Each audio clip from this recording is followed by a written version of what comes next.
wisest person I ever met in my life. A third grade dropout. Wisest and dropout in the same sentence is rather oxymoronic, like jumbo shrimp.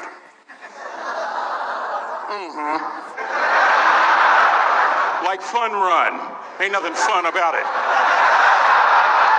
Like Microsoft Works. Y'all don't hear me.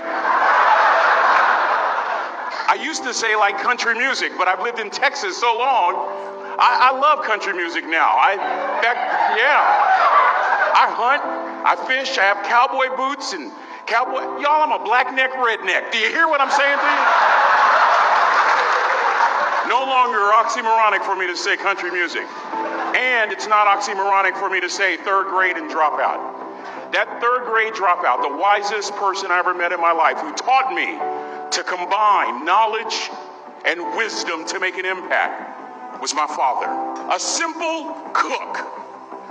Wisest man I ever met in my life. Just a simple cook.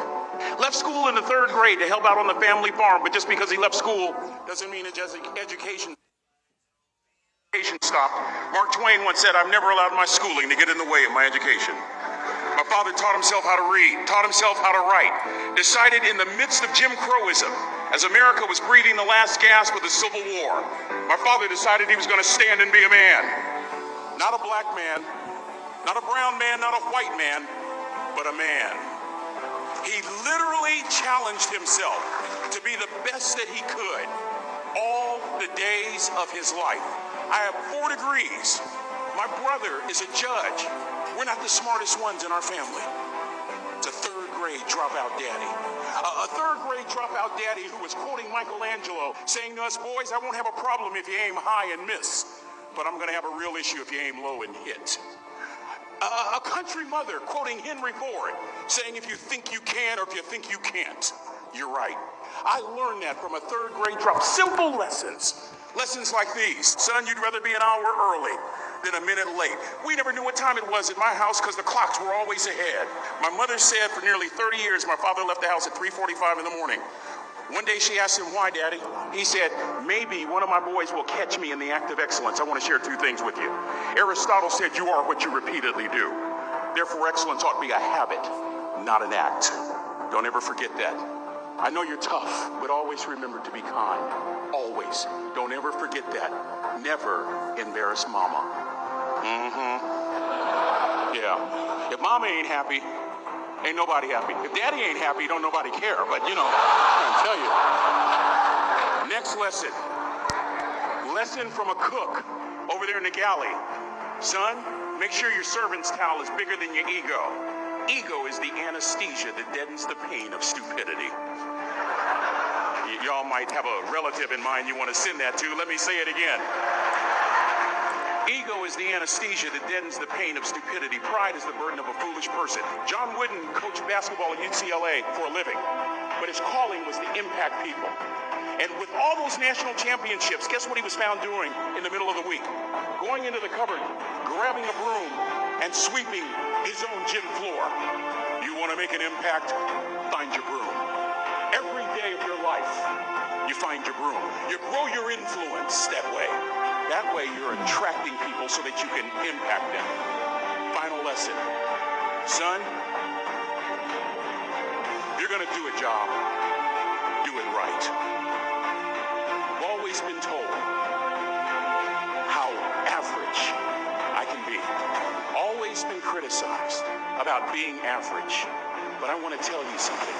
I stand here before you, before all of these people, not listening to those words, but telling myself every single day to shoot for the stars, to be the best that I can be.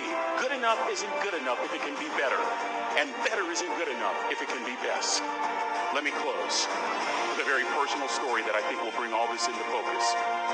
Wisdom will come to you in the unlikeliest of sources, a lot of times through failure.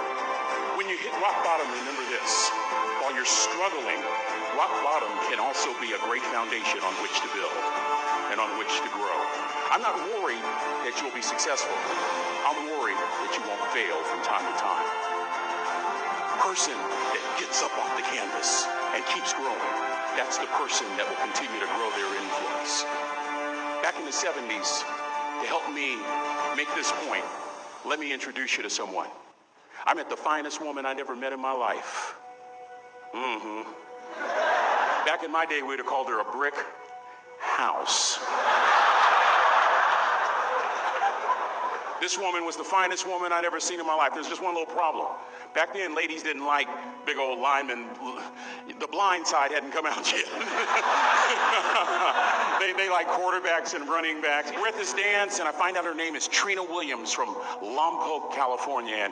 And we were all dancing, and we're just excited. And I decided in the middle of dancing with her that I would ask her for her phone number. Trina was the first one. Trina was the only woman in college who gave me her real telephone number. The next day, we walked to Baskin & Robbins ice cream parlor. My friends couldn't believe it. This has been 40 years ago, and my friends still can't believe it. We go on a second date, and a third date, and a fourth date. We drive from Chico to Vallejo so that she could meet my parents. My father meets her. My daddy, my hero, he meets her, pulls me to the side and says, "Is she psycho?" But anyway, we go together for a year, 2 years, 3 years, 4 years. By now, Trina's a senior in college. I'm still a freshman, but I'm working some things out. I'm so glad I graduated in 4 terms. Nixon, Ford, Carter, Reagan. So now it's time to propose. So I talked to her girlfriends, and it's California. It's in the 70s, so it has to be outside. You have to have a candle, and you have to have, some chocolate. Listen, I'm from the hood. I had a bottle of Boone's Farm wine. That's what I had. She said yes. That was the key. I married the most beautiful woman I'd ever seen in my life. Y'all ever been to a wedding, and even before the wedding starts, you hear this? How in the world? And it was coming from my side of the family.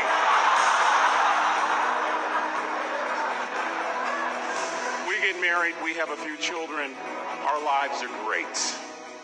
One day, Trina finds a lump in her left breast. Breast cancer. 6 years after that diagnosis, me and my 2 little boys walked up to Mommy's casket. And for 2 years, my heart didn't beat. If it wasn't for my faith in God, I wouldn't be standing here today. If it wasn't for those 2 little boys, there'd have been no reason for which to go on. I was completely lost. That was rock bottom. You know what sustained me? The wisdom of a 3rd grade dropout. The wisdom of a simple cook. We're at the casket. I'd never seen my dad cry. But this time I saw my dad cry. That was his daughter. Trina was his daughter, not his daughter-in-law. And I'm right behind my father, about to see her for the last time on this earth. And my father shared 3 words with me that changed my life right there at the casket. It would be the last lesson he would ever teach me. He said, "Son, just stand. You keep standing. You keep standing, no matter how rough the sea, you keep standing." And I'm not talking about just water. You keep standing. No matter what, you don't give up. And as clearly as I'm talking to you today, these were some of her last words to me. She looked me in the eye and she said, "It doesn't matter to me any longer how long I live. What matters to me most is how I live." I ask y'all one question, a question that I was asked all my life by a 3rd grade dropout. How you living? How you living? Every day, ask yourself that question, how you living? Here's what a cook would suggest you to live this way. That you would not judge, that you would show up early, that you'd be kind, that you'd make sure that that servant's towel is huge and used, that if you're going to do something, you do it the right way. That cook would tell you this, that it's never wrong to do the right thing, that how you do anything is how you do everything. And in that way, you will grow your influence to make an impact. In that way, you will honor all those who have gone before you, who have invested in you. Look in those unlikeliest places for wisdom. Enhance your life every day by seeking that wisdom and asking yourself every night, how am I living? May God richly bless y'all. Thank you for having me.